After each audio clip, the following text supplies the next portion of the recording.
Good morning. Good morning. It is a beautiful day, and it is always a very nice day when Governor Cuomo comes to Central New York. Welcome. Thank you very much for coming. I have the honor of introducing one of the people that are here with us today, Chairman of the Legislature, Ryan McMahon. Welcome, Ryan.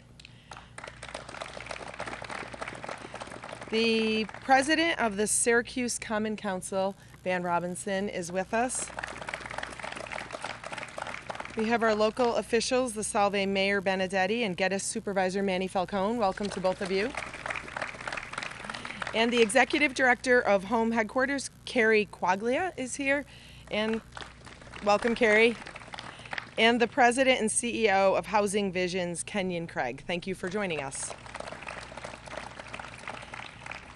This was a tremendously productive session in the legislature, and I want to take a moment as county executive and thank our state representatives for a tremendous work product. So much has come out that we're keeping up with it, but thank you, Assemblyman Magnarelli, Senator Valesky, Senator Klein, and Assemblymember Pam Hunter, who are here with us today. And one of the best things that came from it is a recognition of the problem of these zombie homes as they've come to be known.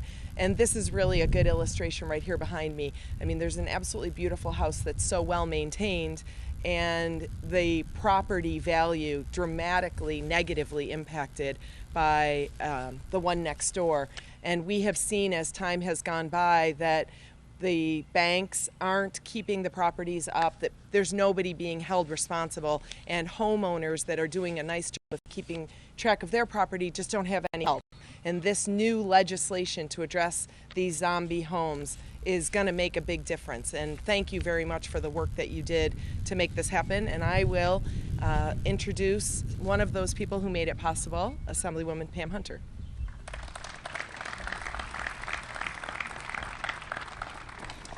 Good morning. I'd like to acknowledge my colleague, Assemblyman William Magnarelli. He has been a strong advocate here in the village of Solvay, and I want to just acknowledge the fact that thank you. I stand on your shoulders. Good morning and welcome. The rise of zombie homes has become an epidemic that has affected too many families across Central New York. These properties, like this one, are not only eyesores, but they are unsafe, unkept, and they are a drain on our local economy. They lower the property value of surrounding homes and drag down our economies and communities. Today we are taking an important step towards combating these abandoned properties here in Syracuse and strengthening the upstate economy as a whole. Through bipartisan approach, working together with my colleagues in the Senate and Assembly, to come together to pass this legislation and improve the lives of the thousands of residents who live in communities across the state. The legislation Governor Cuomo is signing into law today will crack down on these neighborhood blights and help more homeowners purchase and renovate these properties, as well as hold big banks accountable for their maintenance and upkeep. This is not only about tackling this epidemic, but restoring the American dream of home ownership and safeguarding our families and communities. I thank the governor and my partners in the legislature for their good work on this issue, and I know that working together, we will continue to build a brighter future for the Syracuse community.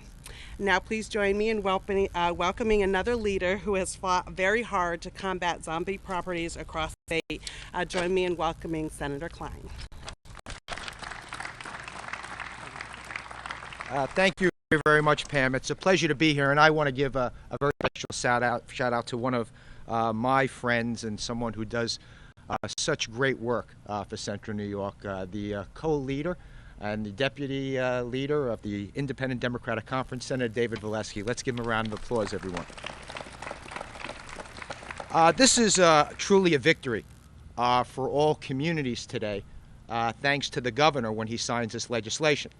We all know the financial meltdown and the ramifications of that, but very few of us would have believed that innocent homeowners would be affected. We all know the financial crisis hurt our financial markets, 401ks, individual investments, but at the same time, they left innocent homeowners holding the bag. We all know the banks are very quick to foreclose on properties, but when it comes for them to maintain these properties, to make sure communities are impacted by abandoned zombie properties, they really walked away.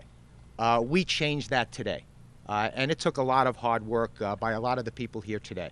I've actually conducted 8 investigative reports over the last year all over the state of New York with my colleagues on both sides of the aisle, showing that for every zombie property on a block, surrounding property values go down $5,000 per abandoned home. $5,000. These are people who paid their mortgage on time. These are people who had nothing to do with the financial meltdown, but yet they're now being impacted. So today we change all that. We finally require that banks maintain zombie properties as any other homeowner would have to do. If a homeowner is going to get fined for not maintaining how their facade looks, how the backyard is overgrown and becomes dangerous, why shouldn't we require banks to maintain the properties the same way? So today the Department of Financial Services, when the governor signs this bill, will now have a registry where now banks will be required to actually notify DFS when they have an abandoned property which is in foreclosure process. We also want to let localities as well as individual taxpayers call a 1-800 number again to report zombie properties. And once these properties go on the register, if the property is not maintained, the banks will be fined $500 a day for every day they don't maintain these properties. I think that's going to get their attention. And finally, we want to empower localities along with the Department of Financial Services to actually make sure that these are maintained. Give them the monies available to allow them to maintain these properties. So I think all in all, this is a victory. What we're doing today is protecting our communities, but I think even more importantly, we're keeping the dream of home ownership alive, not only for this generation, but future generations. Thank you all very much. It's now my great privilege to honor somebody and call somebody up who I think has done a tremendous job. If you look at what we've been able to accomplish this year, it's really thanks to one man. A $15 minimum wage, an increased minimum wage around the state of New York, the greatest paid family leave policy of any state, making sure that hardworking New Yorkers can now take care of a sick loved one or a child or bond with a newborn. And now a piece of legislation which I worked so hard to get done and couldn't get done without the help of the governor. I introduce the great governor of the state of New York, Andrew Cuomo, everyone.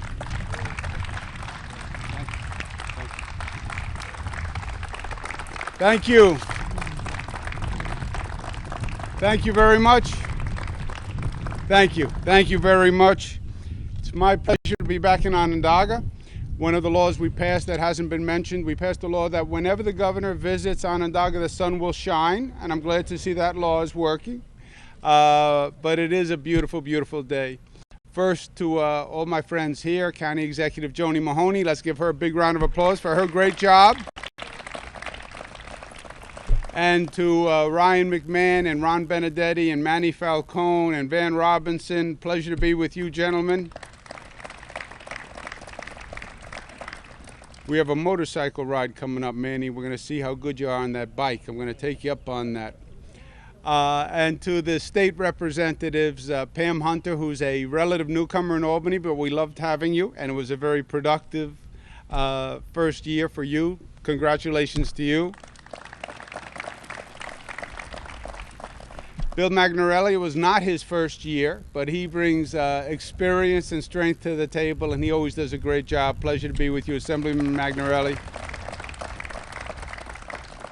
And Senator Dave Valesky, who really is a star in the Senate. We thank him. Let's give him a round of applause.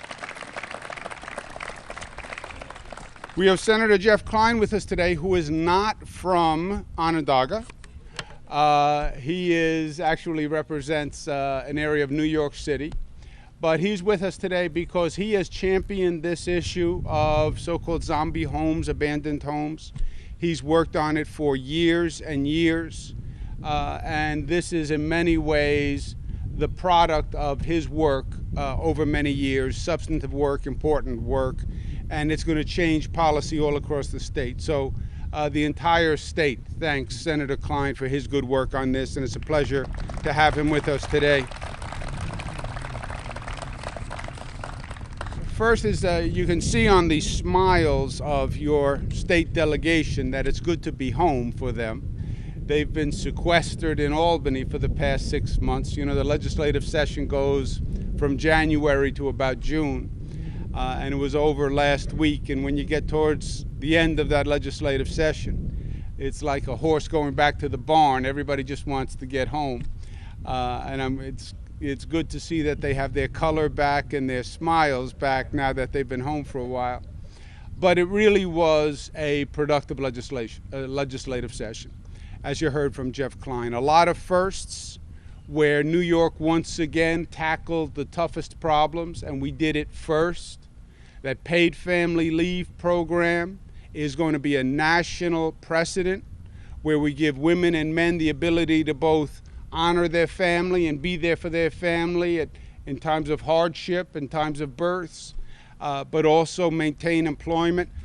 New York State, first state in the nation where we're going to test every school for lead in the water. New York State, the first state, long overdue. More education funding from the state to local governments and local school districts than ever before. $25 billion for education, because that's our priority.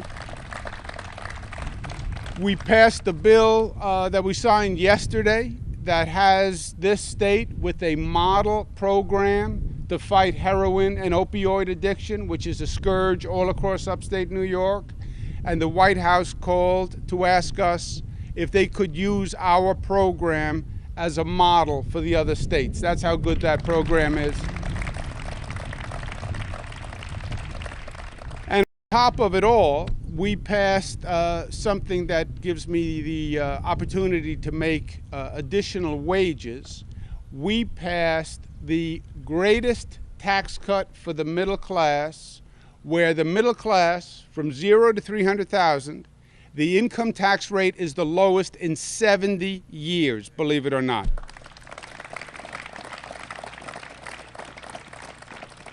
The way I make outside income on that bill is I bet everybody who I meet, do you think the state raised taxes or lowered taxes? And I always win, because nobody believes government actually lowers taxes. You know, it's an oxymoron. But we did it in the state of New York. And the bill that we're here to talk about today, the abandoned properties bill, the zombies property. This is a problem that has gone on for 7, 8 years. This is often a legacy from the 2007-2008 mortgage crisis that this nation went through. And we're still going through. This is when the banks, frankly, in my opinion, committed mortgage fraud on this nation and did mortgages for people who couldn't handle it, on a theory that real estate was going to continually increase ad infinitum. So they gave mortgages to everyone, like you were giving out newspapers. And it worked until it didn't work, and then the mortgage crisis happened, and it drove down real estate values, drove down the economy overall. And many of these properties are properties that got caught up in that mortgage meltdown. And it took a long time, and it is taking a long time to unravel that mortgage crisis. You have mortgages that were put into bundles, and then bundles were sold to intermediaries, and there was this whole chain that defrauded the consumer. And now to resolve it is very complicated, because you have to pull that mortgage out of that pool of mortgages. You have to go through a foreclosure proceeding. And in many ways, the banks have been complicit. The banks don't want to take responsibility for properties like this one. If the bank takes responsibility, well, then the bank is going to have to mark down the mortgage to what that mortgage is actually worth, which will reduce the value of the bank. And then the bank is going to have to come in here and pay for the cost of maintenance. And the bank is going to be responsible for cutting the lawn and paying the taxes and keeping the house up. And they don't want to do it. They would rather shirk their responsibility. So they haven't even learned the lesson that was about 2007 and about 2008. You can't shirk your responsibility. And we're getting tired of the banks making money on the backs of hardworking New Yorkers and hardworking Americans. And it's over. When they allow an abandoned property like this to remain abandoned, it doesn't just value this property, it devalues properties next to it and in the entire community. And this is not just a Solvay problem, it's not just an Onondaga problem, it's not just a New York problem, it is a national problem. Now, New York happens to have one of the highest concentrations of abandoned, depending on whose estimate you pick, somewhere between 7 to 1,200 abandoned properties. And we passed a law that basically is going to expedite the transfer of these abandoned properties. First, it has a Bill of Rights for the owner, because we can get the owner back into a situation where they can afford the home with rates and payments that they can afford and a mortgage that is adjusted to the actual value of this home. That's what we want to do. We don't want to displace owners, so we have a Bill of Rights for the owners. We then have a settlement conference procedure where the bank has to come to the table with the owner and try to work out terms for a new mortgage, because we want that mortgage adjusted so the owner can stay in the home, and we want that done on an expedited basis. And then the third provision is, once the home is vacant, the bank is then responsible for the maintenance of the home. Once it is vacant, not once it's foreclosed, but once it is vacant and the bank knows it's vacant, or the bank should have known it was vacant, then the responsibility for the bank to step in kicks in. If the bank does not step in, they're subject to a $500 a day penalty, and also the local government or the state, through an agency called the Department of Financial Services, can come in and do the maintenance and take over the property and take it from the bank. So the short story is, situations like this that went on for years and years, it's over. And the banks have to step up and recognize their responsibility. And if they don't do it, they're going to be fined. And if they don't do it, the local government can step in and do it, or the state can step in to do it, and they're going to get the bill. Because I'm tired of having homeowners pay for the profits of banks. It ends, and it's going to end today in the state of New York.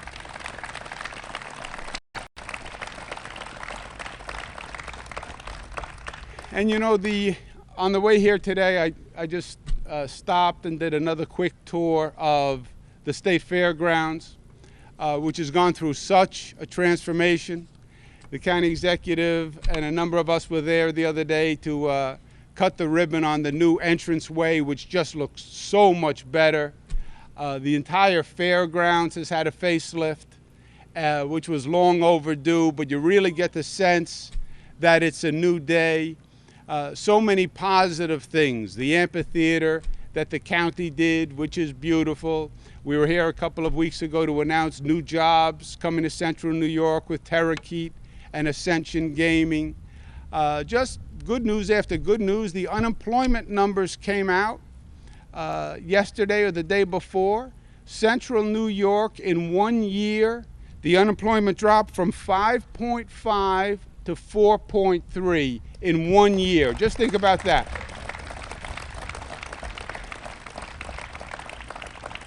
So I know it's been a long haul, but we are turning around Central New York. You see it everywhere you go. There's evidence of the turnaround, and this is going to solve another big problem.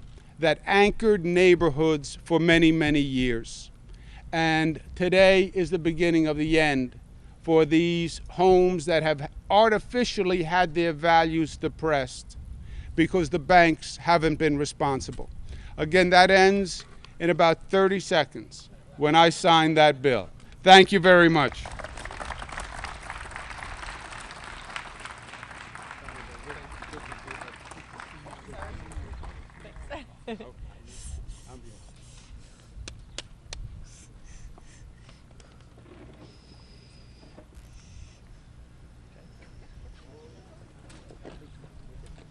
There you go. Here you go. Here you go.